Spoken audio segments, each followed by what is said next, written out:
Ngayon guys, ang first step po natin gagawin is i-open po natin ang ating compass ng ating mga Android or smartphone. Of course, kailangan po natin i-on ang ating GPS para para gumana ang ating compass.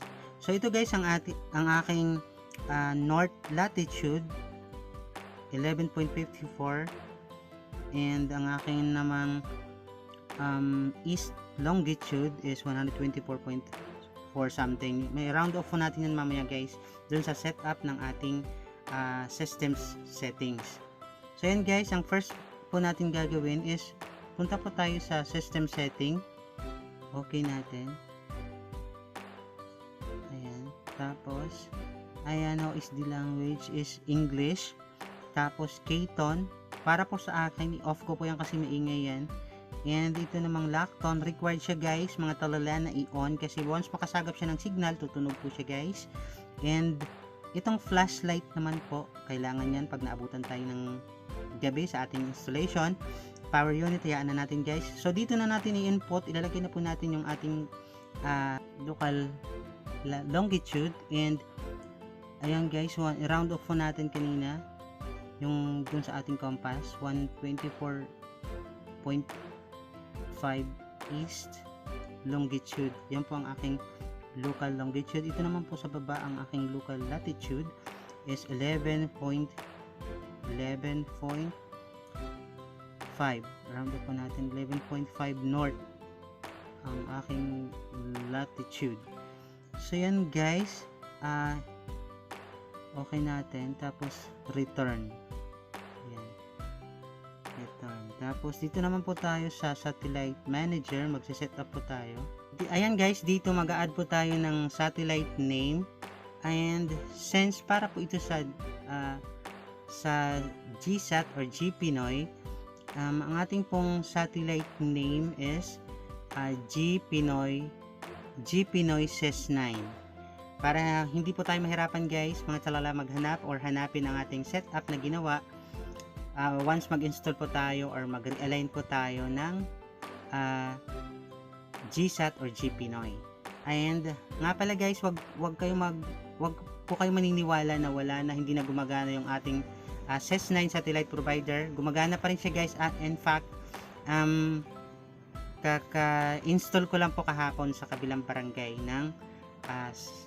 ng GPINOY. So yan guys, ang ating setup ng GPINOY SES9 satellite name. And okay natin. Tapos dito naman sa baba, ito po yung ating location.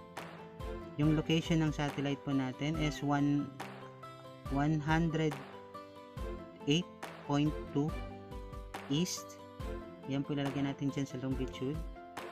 And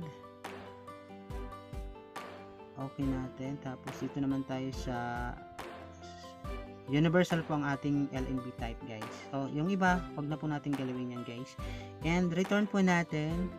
And click arrow left. Ayan, test okay natin yung yes. And ngayon naman guys, dito naman tayo sa TP manager or transponder manager. Mag-add po tayo guys, mga talala. Ayan, add transponder. So ngayon guys, hanapin natin yung ginawa natin. Click natin yung GPINOY SES9 and add po tayo ng frequency. Yung first frequency po ng GPINOY ng SES9 ay 12711. Ayan po ang unang frequency. Okay natin. Tapos ang kanya namang symbol rate is 45,000. Ayan din okay. Tapos baba po natin yung polarity is horizontal. And okay, return po natin. Then click natin yung left arrow, then okay. Then add ulit tayo guys, add transponder. Hanapin ulit natin yung GPINOY, okay. Tapos yung second frequency po natin, yung transponder. Second natin frequency is 12341. Ayan guys, and okay natin. Tapos dito naman tayo sa symbol rate. Ayan. 45,000 pa rin guys, mga talala. And ayan, 45,000. Tapos yung polarity is horizontal. Then okay, tapos return, tapos click left arrow and ayan, yes, then okay. Then add ulit tayo guys, pangatlong transponder. Ayan, hanapin natin ang GPINOY. So ito po yung pangatlong transponder guys. Frequency is 124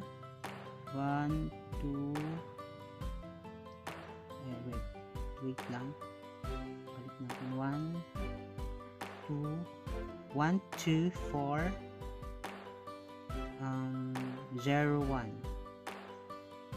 Ayan, and okay na natin guys.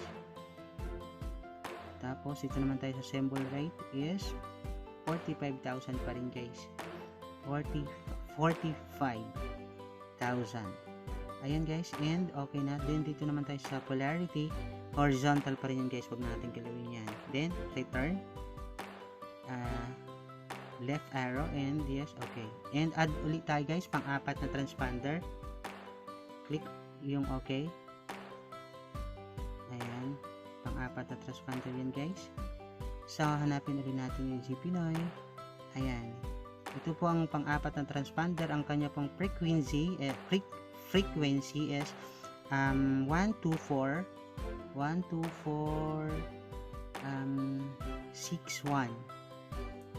61. Ayan guys, and okay natin, 12461. then okay. Ang kanya namang symbol rate is 45,000 pa rin guys, mga tsalala, 45,000. And okay natin. And yung kanyang polarity is horizontal. Okay. Tapos return. Click return and left arrow. Yes, and okay. And ayan guys, return na tayo. Ayan guys, check natin yung ating ginawa. Hanapin natin dito sa satellite setting. Hanapin natin dito sa taas. Okay. Ayan na guys, ang ginawa natin, satellite name 108 East 108.2 GPINOY 9. LNB type po natin is universal, low frequency, high frequency, TP number or transponder number 1, 2, 3, 4 yan guys, kasi apat po ang ating transponder. And yan po ang kanilang frequency and symbol rate. Actually guys, yung ginagamit ko lang naman talaga dito yung transponder 1, yung 12711 yung kanyang frequency. So ganyan lang guys ang ating setup ng SATLINK WS-6933 para sa GPINOY or GSAT. Thank you so much guys! Isa na namang tutorial ang natapos sa araw nito. Once again, my name is Miss Poriagaba and see you po until my next vlog. Bye!